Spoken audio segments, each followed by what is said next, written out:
Hello, everyone. Welcome to the Scheduling 2026-27 kickoff. Thank you for listening. I am going to try to keep this brief. And as always, you can just email me questions or bring them up during your one-on-one. We can discuss, as there are always questions that come up during this time.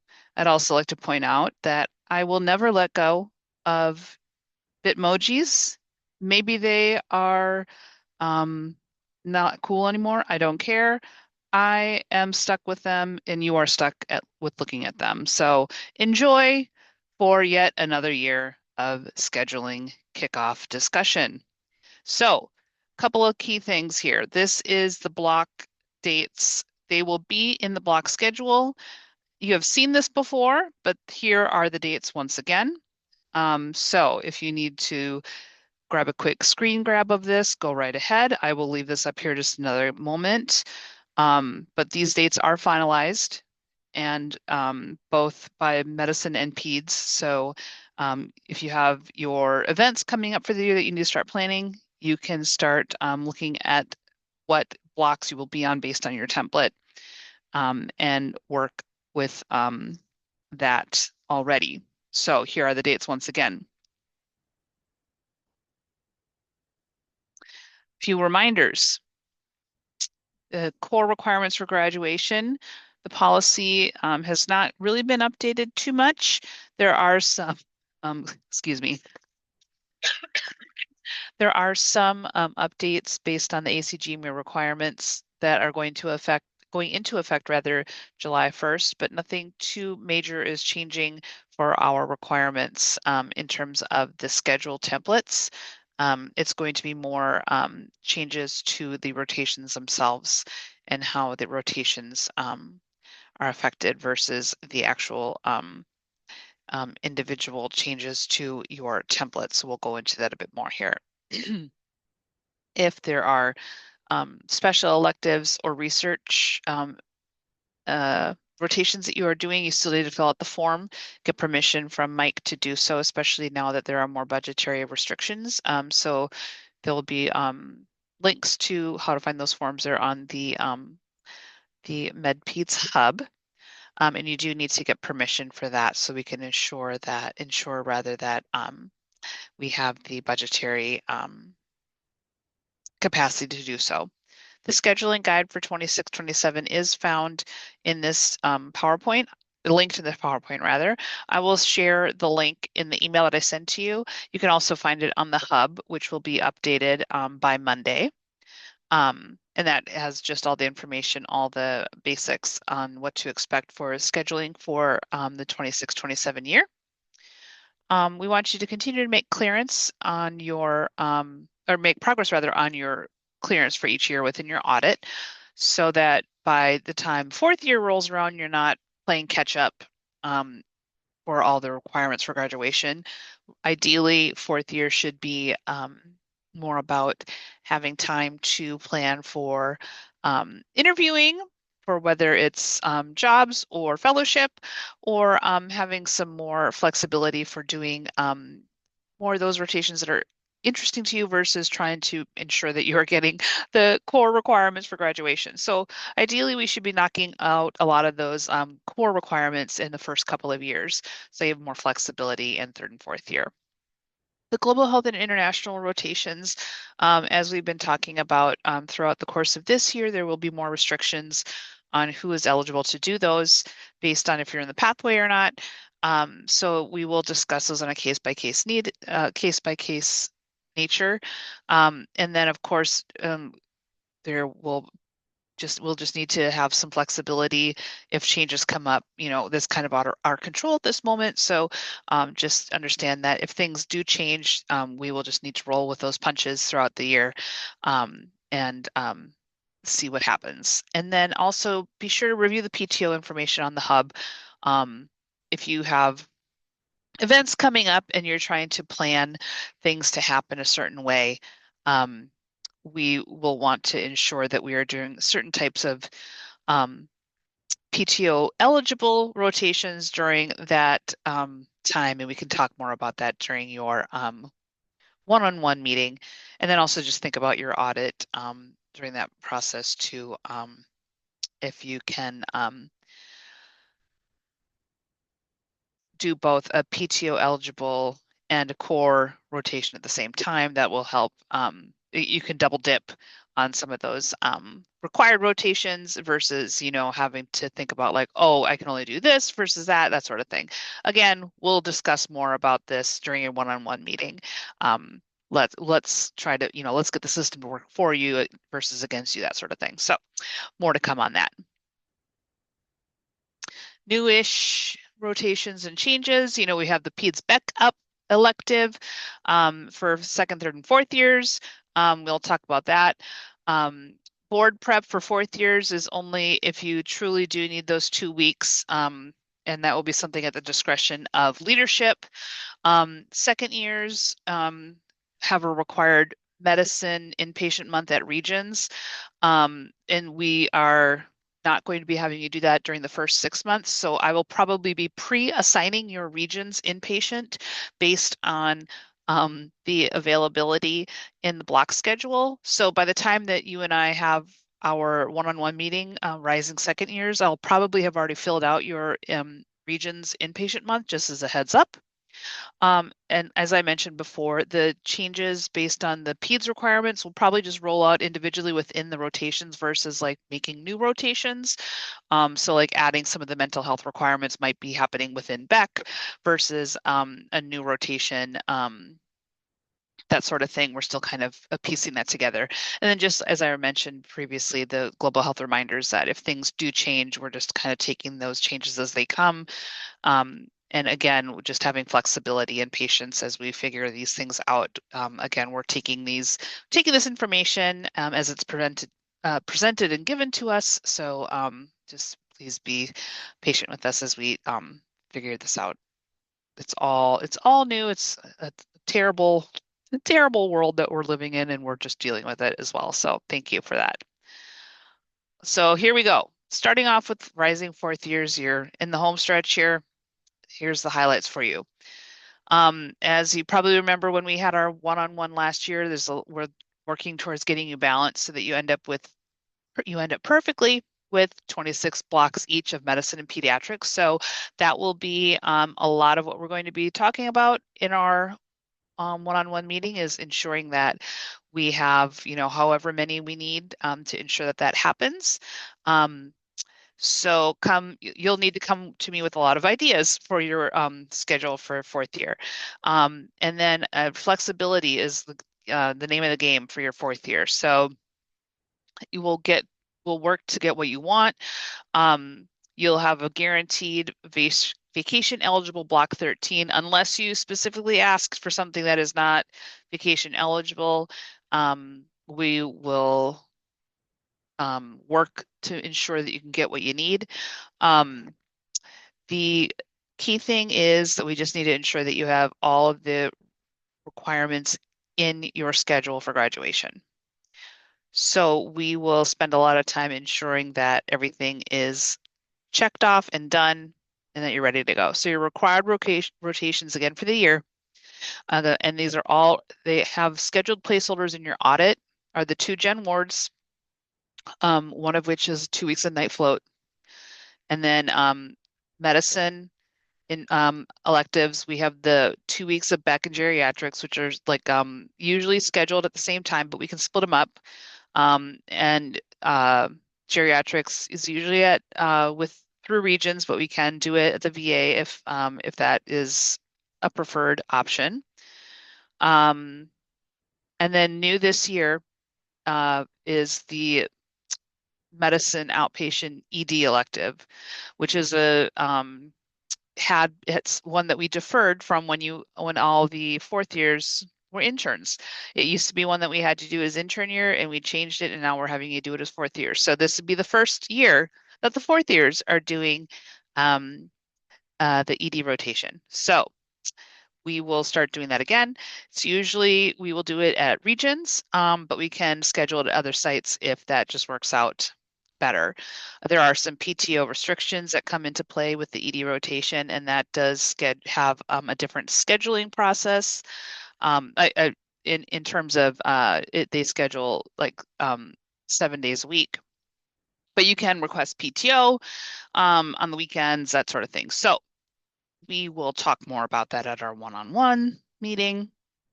The pediatric inpatients, again, these are already in your schedule as placeholders. There's the UED and then your gen wards, either U or children's. We can put in the schedule if you have a preference, whether it's at the U or at children's, and then the chiefs can um, hopefully place you at one of those based on what the availability is.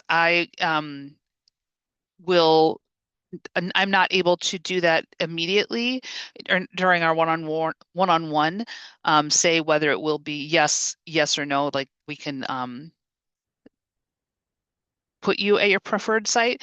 But this year they were able to honor all of the requests for the fourth year. So I'm hopeful that that will be the same for this year. But we can talk more about that again when we have our one-on-one. And then same as always, the PEDS scheduling chiefs will do the nights scheduling for the pediatric inpatient.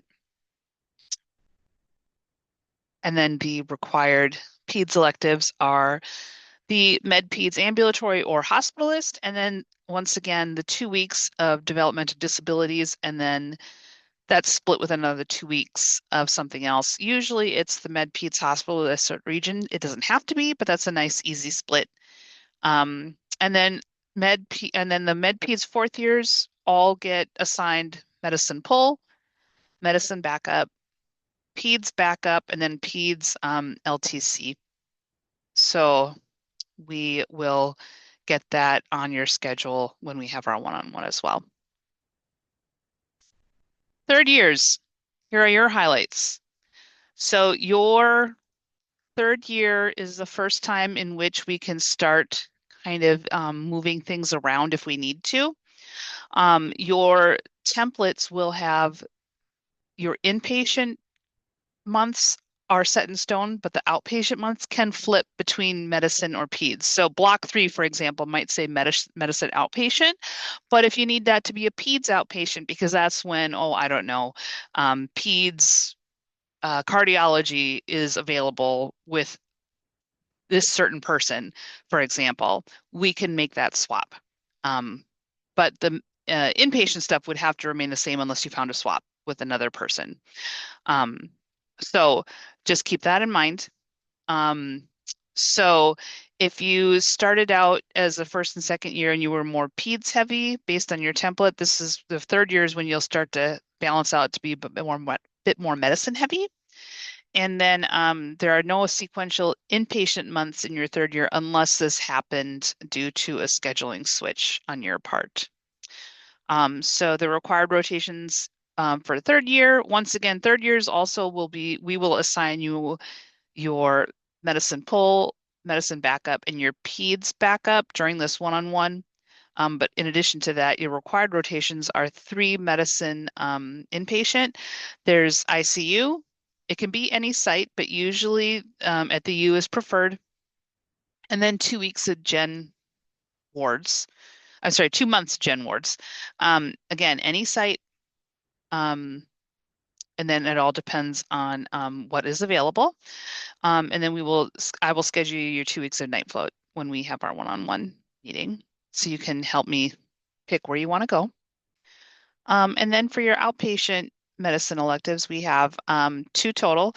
It's AHCC for 1 block plus another ambulatory rotation. It doesn't have to be 2 blocks of AHCC. You certainly could if that was what interests you, but we prefer to kind of mix it up. And then there's a whole list of options available to you within the scheduling guide. On PEDS, you have 3 blocks of inpatient. So it's gen wards at your children's site. And what we've been doing for children's is everybody's been pooled. And then the chiefs will assign you either Minneapolis or St. Paul. It's usually like a combination of the 2, I do believe. I think that's been kind of the plan the last couple of years. and then you get assigned, you have a month at the ED at Children's, and then a month at Hennepin. And then once again, the peds chiefs will schedule you for nights. Um, for the third years, when you are on your ED rotation at Children's, you do go to clinic. So that will be in your schedule. That's the only time besides intern year that you go to clinic while on an inpatient month.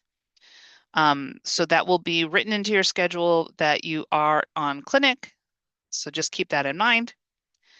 And then pediatrics outpatient, you have two required rotations. Adolescent is a required third year rotation. Um, and then Beck is a full month as a third year, and that counts as a peds month. Um, so that is what that looks like. And then you have the other months that are not that are open. We will fill in with either peds or medicine electives.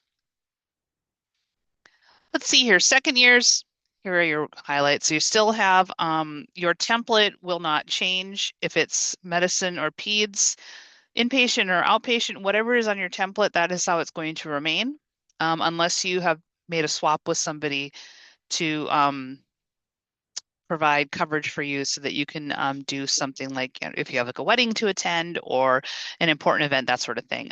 But we are not going to be changing your template for any other reason. If it will remain unchanged because that is how your template is for second year. So your required rotations as a second year are listed on the screen here.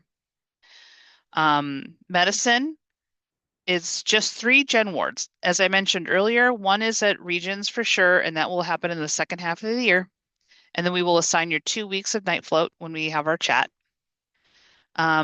Your required medicine elective is Beck. It's a full month of Beck, and we'll plot that somewhere on your schedule when you have a medicine elective.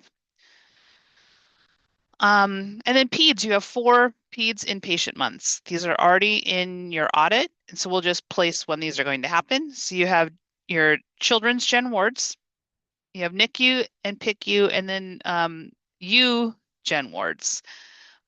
So once again, at the U, it'll just be you'll be assigned on one of the color teams.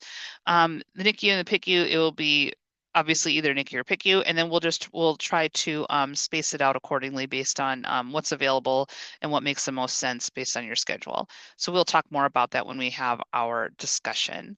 And then your night float, your nights rather with on the peds side will be scheduled by the peds chiefs. And then DBP is the required peds elective during second year. And then we will talk more about scheduling your peds backup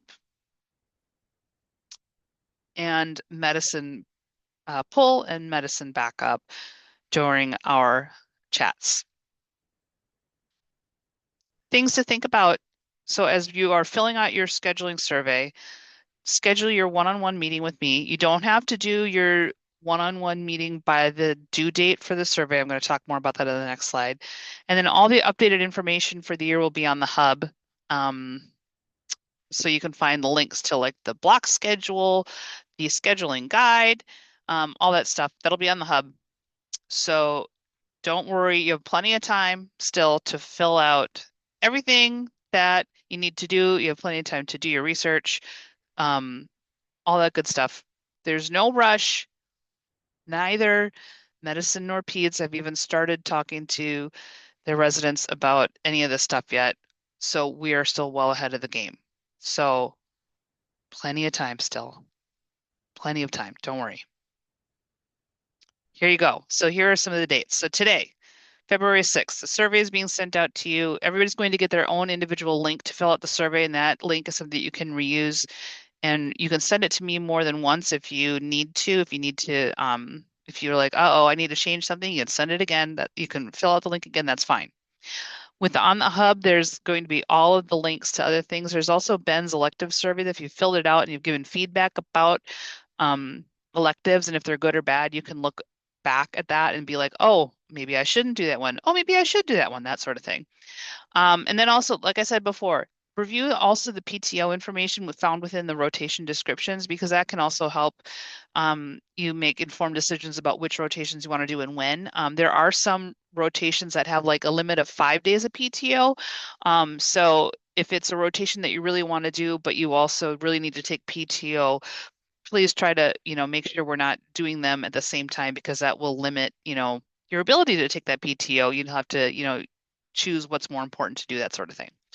On Monday, I'm going to be doing an audit review of every resident's folder and making sure that everything is up to date within the clearance in the audit. So it says like what you've done in the last year, um, getting all of your core things caught up so that when we do indeed have our one-on-ones, that your um, audit and your tracking is all up to date.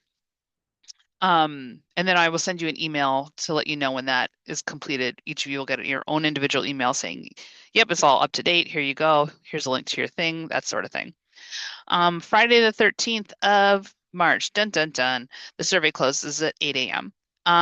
You don't have to schedule your one-on-one with me by then. You don't have to have had your one-on-one with me by then. I would just like to ask that you complete the survey by then, so that if I'm getting any questions from medicine or peds about like, can they, how are things looking, that we kind of have at least a closer to an end date by that point. Um, Most of you, if history has taught me anything, most people will start scheduling their meetings probably um, by the end of February, well before March 13th. I know people are looking forward to starting to plan the schedule and see what the next year is going to look like, at least, in terms of, especially when it comes to those of you that have big plans coming up and, life plans, events that are happening and wanting to get those on your calendars. So my guess is that most people will start to have their meetings hitting the calendar, starting to make those requests next week or the week after at the latest. They'll at least make those requests and put those meeting requests in with me. So I very much doubt that there won't be many there. I very much doubt that there'll be people that haven't had their meetings requested by February 3rd, by March 13th rather. So and then, as I mentioned before, you can reuse the survey link to update your submissions at any time. It will just make a new record of your most recent submission. So that's what I will look at and use as my guide for updating your schedule when we have our one-on-one meeting. So, like I said, email me with any questions at any point about any of this before our meeting. And that's really about it. If we were having this in person right now, this would be where the time when I'd ask you to lay it on me. Let me know what the grievances that you might have about the scheduling process. This is a holdover from many years past. It's become a little bit better over the years. I'm really nervous. No, maybe not nervous, but the questions floating in the air over the budget and all that good, all that stuff from this year is just, I think, going to be what kind of dictates what the problems are going to be this year. So I can already see that. If I had a crystal ball Bitmoji, I would throw that on here. But shoot me an email if there are things that are not working. We'll try to make it a little bit smoother, I hope. And I think that's it for now. So with that being said, I am going to put this recording link in the email. You will get the email and the survey in your inbox very soon. And we'll talk to you later. Thank you.